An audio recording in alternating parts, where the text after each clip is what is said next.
Hi friends, I'm Felicia. Welcome back to my channel. My video before this was my July and August nonfiction wrap up, and so now I'm going to be wrapping up basically the rest of the books that I read in July, August, and September.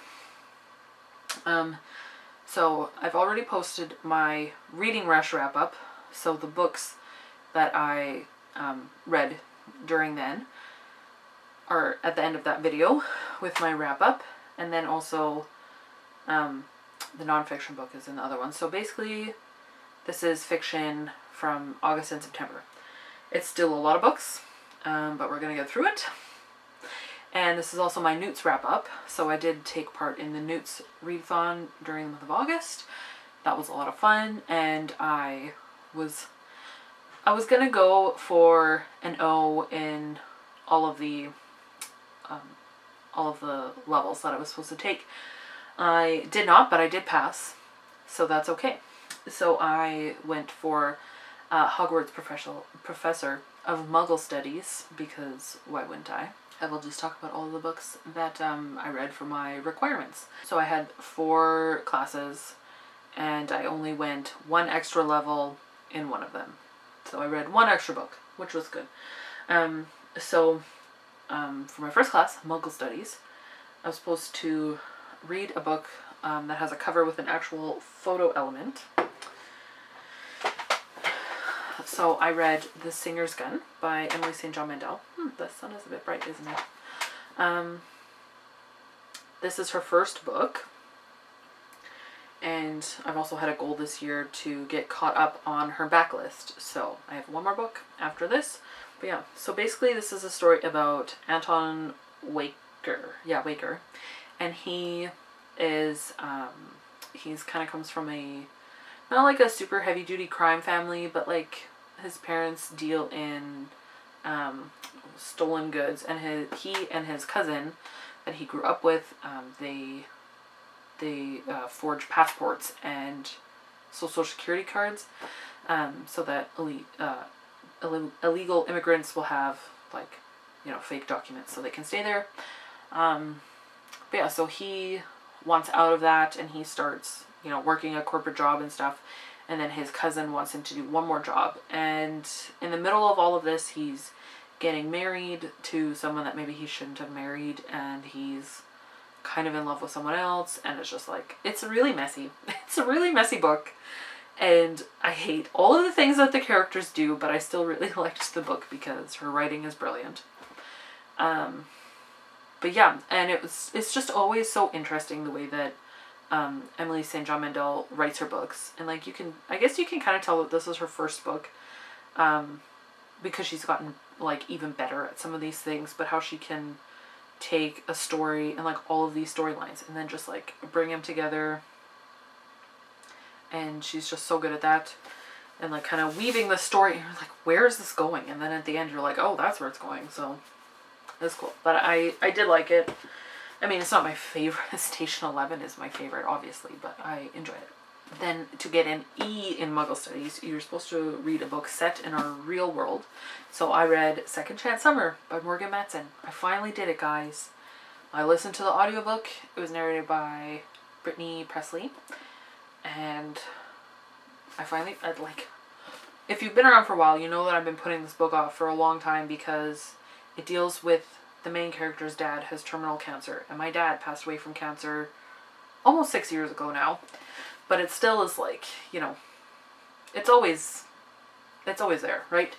But yeah, so I was like, I don't want to read this book, but I also do. So I finally did. And there were times when I almost cried. Like, I'm not a book crier, but like I almost cried. So that's like me book crying, I guess, like other people do. But basically, our main character and her family go to their lake house where they haven't been for like 5 years. And they go and they spend one last summer together because they don't know how much time their dad has. And the last time that she was there, things didn't go very well. She kind of messed some things up with her 2 friends from there. And so she doesn't want to see them again, but she does. And so it's kind of her dealing with that as well. And it's just basically about her getting second chances with all of these people in her life. And so I thought it was awesome. The plot with her dad being sick, I was like, I relate to this. I mean, I didn't live at home. I was already married and out of the house when my dad, when he was diagnosed. I was going to say, was he diagnosed? Yeah, he was diagnosed after I got married. But yeah, and like it was just so relatable and it was so well written. I was like, did Morgan Manson's dad die from cancer? Because like this is really accurate. But yeah, so that was, yeah, I thought that part was awesome. Really well written. And then there was one thing that I didn't like was she's 17 in this book. So she was 12 the last time that she was at the cabin. And so she has a boy that she her first boyfriend, you know, that she had a crush on and they started dating, and then her best friend. And just like, so there's like flashback scenes, and like in those scenes I'm like, she's not a 12-year-old in these scenes. Like I wish that she would have at least even been 13. Like somehow 13 feels better to me than 12 with these things that are happening, or like even 14. Like that would have already been better, because just like some of the feelings, I guess, and like I was such a pure child, so like maybe I can't relate, maybe other people can, but I just felt like she should have been older for some of the things that she was going through in that 12-year-old summer, whatever. So that's like my only bone with this book, but otherwise I really liked it. So I'm glad that I finally read it. Now I can move on to Morgan Matson's other books. Then to get an O in Muggle Studies, you need to read a book written by a person of color. So I read Moon of the Crested Snow by Wabgishig Rice. I hope I said that right, Wabgishig. This is a book set on a First Nations reserve in northern Canada somewhere. I think probably Ontario. And the apocalypse happens and they lose connection with the rest of the world. They lose their power and they can't call out to anyone, even on their satellite phone, and no supplies come, and so they're in this very isolated area and they're dealing with some kind of apocalyptic event, and so now they have to go back to basically the old ways of surviving. And I, for the first 75%, 80% of the book, I was in love. I was like, I love this. I love what this perspective is showing from this story that I read a lot of, you know, a community cut off during the apocalypse. I love it. I love that setting. And the writing was so good. The writing was, yeah, it was really good. I listened to it on audio. It was narrated by Billy Morasti. I think he's an actor from northern Manitoba also, so, you know, cool. And yeah, I just, like, I was just in love with it. And I was like, this can be a favorite book. And then there was something that was starting to happen, and I was like, this is what's going to happen. And it is the one thing in life that I just can't deal with. And I mean, it kind of made sense with the story, but I saw it coming and I was like, I do not want this to happen. I cannot handle this. I can't handle this ever. And then it happened, and I won't tell you what. And then the book was over, and I was like, what kind of ending is this? I was so upset. I'm like still trying to process it because I loved the book otherwise. But then this one thing that I can't handle, it happened, and I was like, I can't deal with this. So I have conflicting feelings about it. But I mean, if you like post-apocalyptic, go for it. And it's also Canlit, so like read it. Maybe you probably won't have a problem with it like I did, but I just did not want it to go there. I was texting Chris and I was like, as I was listening to the book, and I was like, I think this thing is going to happen, and you know how I feel about this thing. And then it happened, and I was like, I told you it was going to happen. It happened. I was like, Argh. But yeah, let's move on to another book. So then, the next subject that I had to complete was Defense Against the Dark Arts. To get an A, you needed to read a book that was black under the dust jacket. So what I did was, I went through Scribd looking at audiobooks, and then I would Google pictures and see if the hardcover was black under the jacket.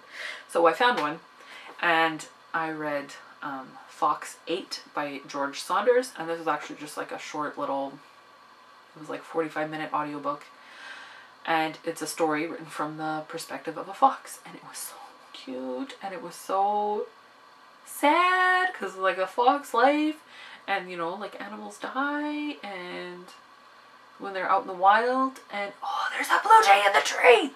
Oh, freaking I love blue jays. Anyways, yes! I love blue jays, man. Look at my little blue jay. Isn't he so cute? Ah. Anyways, so that's exciting. But so talking about animals, this little Fox 8, it's just, I loved it. It was so good. And it was written with like misspelled words. And so, and the author George Saunders reads the audiobook, and he, like, you know, he talks like a fox might spell. Like he taught himself to read. It was really good. If you, like, yeah, I really liked it, so I would recommend it if you want something just like really fast to listen to or to read. I think there's even illustrations in the book, which a fox drew, so like, but yeah. So do it. But yeah. Okay. So the next book, to get an E in Defense Against the Dark Arts, you're supposed to read the first book that you remembered off of your TBR. And so for me, this was the last book that I also finished in August. I finished it on August 31st, and I was like, this was the last one. And that was How to Love Your Neighbor Without Being Weird by Amy Lively. And she just basically talks about her experience with like challenging herself to actually get to know her neighbors, and to actually take that part in the Bible about that verse about loving your neighbor. She decides to take that literally and like actually follow that. And she talks about how you also can do it. And I thought it was really good, but it was also like, I don't know if I can do it, because she admits that she's extroverted, and I was like, okay, I need someone that's an introvert to write this book, because I don't know if you, like, I don't know if you get it. You say you get it, but I don't know if you get it. But it was really good. Like, I would definitely recommend it. And there were parts in there that I could relate to, and like, I don't know my neighbors, and I would like to get to know them. And like, maybe I could do it with some of the things that she said in her book, but like, man. But there's a lot, it's very practical, like there's lots of practical things in there. I just want someone that's an introvert to write this book, so that they can tell me, like, that they understand, and then, you know, yeah. That's basically how I feel. The next subject was herbology. To get an A in herbology, you're supposed to listen to an audiobook. So I listened to The Unhoneymooners by Christina Lauren. That was totally on a whim. I had just heard a bunch of people talking about it in their July wrap-ups, and I was like, what is this book? Everyone loves it. So I started listening to it, and I listened to it in one day at work. I was like, whoa. And I really enjoyed it too. It's more steamy than I usually read. You know, I usually try to keep it like PG. This is definitely PG-13. But it's just really good. So it's a fake dating and hate to love trope. I love both of them. So our main character, her twin sister gets married, and her and the best man that she hates are the only people that don't eat from the seafood buffet and get sick. So they take her sister's honeymoon. They pretend to be married and take the honeymoon because, like, it's all non-refundable. So they go and take it. And so it just was so funny. And the writing was so good. It was such a cute story. And just the things that they had to do, and the character growth, and just like their relationship growing. I was just like, I just love all of this. So yeah, if you care, it's pretty steamy at times, but I mean, other than that, the story's really good. So like, I get why everyone's loving it, because it was just so much fun. To get an E in herbology, you're supposed to read a book between 350 and 390 pages. So I read Just One Day by Gayle Forman. And I'm like just gonna go double check the pages. It's 369 pages. So Allison is on a school trip in London. She meets a guy. They go to Paris for a day, and then they get separated without the contact info of the other person. And then she spends the next year like thinking about him, trying to get over him, and like thinking about if she should go find him. I'm just staring at the blue jay again. He's still hanging out in that tree. Oh, I love it. But yeah, so I like stories like this where it's like something happens in a day or like over it 1 year specifically. I liked, okay, and then I did go on to read Just 1 Year. And then I also read the short story, which is Just One Night. So I read like the whole thing in August and September. And so this is the perspective of Willem, the guy that she falls in love with in the first book. So, and this one starts off at the end of the day, and then it's over the year that they're separated. And then, well, I guess spoilers, but like Just One Night is when they get back together. It's the night that they are reunited. I liked this one way more than I liked this one, because I liked the journey that Allison went on and like how she grew over that year. I liked it way more than what Willem did, although he did also grow during that year, but like I just liked this one more. And I also found that with the If I Stay duology. Like I liked the first book from the girl's perspective way more than the second book from the guy's perspective. But yeah, this was just like middle of the road series. Like I didn't love it, but it was enjoyable. So they're off of my TBR, so it's fine. They're gonna go back to the thrift store where I bought them from. Okay, and then finally, Care of Magical Creatures. I needed to have an A. So you're supposed to read a book that starts with A for Aragog. I read Audrey Hepburn, An Elegant Spirit by Hepburn Ferrer, her son. So this is must read for any Audrey Hepburn fan. My friend gave this to me for my birthday like probably 10 years ago, if not longer. Finally read it, and it's just like pictures of her. So this is a picture of her with Sean, like cute. And he tells stories about his mother, talks about her career, talks about her marriages, talks about her being a mother. Look at this picture. She was too precious for this world. Oh my gosh. And he talks also a lot about her her work with UNICEF and how important that was to her. And I was like, okay, I knew she was a UNICEF ambassador, but like that was like a huge passion in her life. So I really liked it. I liked reading about kind of those intimate stories about her, and yeah, it was just really good. And then there's like lots of family photos and the other things. Like look, oh, here's a picture of her when she's pregnant with Sean, and look at, oh, cute. But yeah, like if you can find this, read it, because it's, I mean, if you like Audrey Hepburn, you should definitely read it. She was golden. So those are the books that I read for Newts. And now my battery light is on. My memory card is almost full and my battery light is flashing. So let's just see what happens. But those are all the books that I read for Newts. So I read a few more books in August and September, so I will talk about them. I read Midnight in Austenland by Shannon and Hale, and that's a companion to Austenland. And this one takes more of like a mystery twist.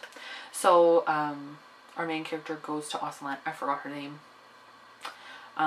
She goes to Austenland and after her divorce, and she kind of stumbles into like a murder mystery type of situation, and it's like, is this really a murder, or is this part of the, you know, the setting that they put on for the guests at Austenland? So it was kind of interesting.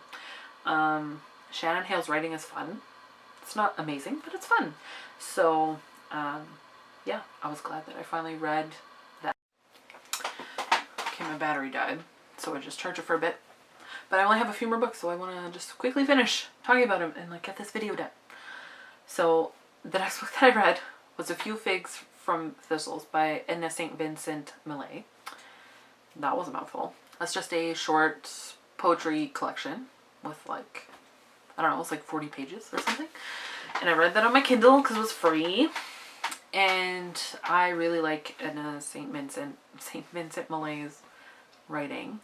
I really like her poems. So it was just, I read it in bed when I couldn't sleep. So it was just like kind of there. I just read it when I couldn't sleep. So it was a nice thing to read. That's basically all I have to say about that. Then I read Great Expectations by Charles Dickens. I've never read this book before. I didn't even know what it was about. I read this for my book club and I really enjoyed it. I mean, the only other Dickens that I've read is A Christmas Carol. But like, I really liked this. I thought there was a lot to think about. Just like lots of things, you know, throughout the book. Themes and such about expectations. And Pip is our main character. And he is growing up kind of in like, not poverty, but like, he's not wealthy. His parents have died. And his older sister and her husband are taking care of her. So him. And his brother-in-law is a blacksmith. So that's kind of like what he's destined to also be his apprentice and follow in his footsteps. And then through opportunities that he gets, he is presented with, you know, a greater fortune in life. And so it's just kind of follows Pip throughout his life and kind of where he goes from there. And I really liked it. It was really good. So I definitely will be reading more Dickens in the future. I do have a copy of David Copperfield, narrated by Richard Armitage. So I might listen to that yet. Sooner rather than later. So Chris and I went to Edmonton last week at the time of filming, and we listened to 3 audiobooks while we were driving, and it was very fun because we listened to the first 3 books of the Hitchhiker's Guide to the Galaxy series. So that's The Hitchhiker's Guide to the Galaxy, The Restaurant at the End of the Universe, and Life, the Universe, and Everything. And it was just so much fun to share that story with Chris because he's read the first book, but he hasn't read the rest of the series. And so it was just really fun to share this story that like is just so important to me. It's just like has such a place in my heart. So yeah, it was really fun to listen to that while we were driving and I was knitting and it was just so much fun.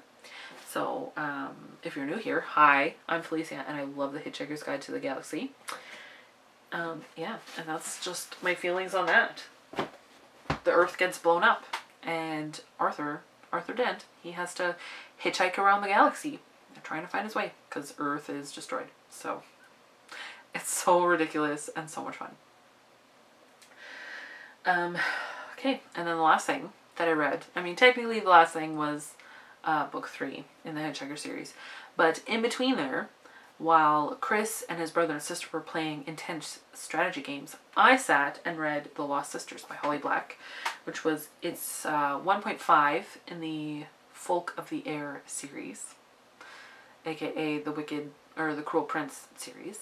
Anyways, so basically it tells one of the storylines from the Cruel Prince. It tells it from the main character's sister's point of view, and it didn't really add anything, but it was, you know, I like that series. I don't know why, but I like it. And so it was just fun to read that. I don't really have anything else to say about that. Also, I don't think I let my battery charge long enough. Also, my memory card is almost full. So, that's going to be it for today, my friends. If you have thoughts on any of these books, please let me know. This video is probably so long, but I tried to talk fast. Yeah, it's going to be fun editing this. So, yeah. Anyways, if you have thoughts about these books, leave them down below. I would love to chat with you in the comments. And yeah, so that's all that I have for today. So thanks for watching, and until next time, so long, and thanks for all the fish.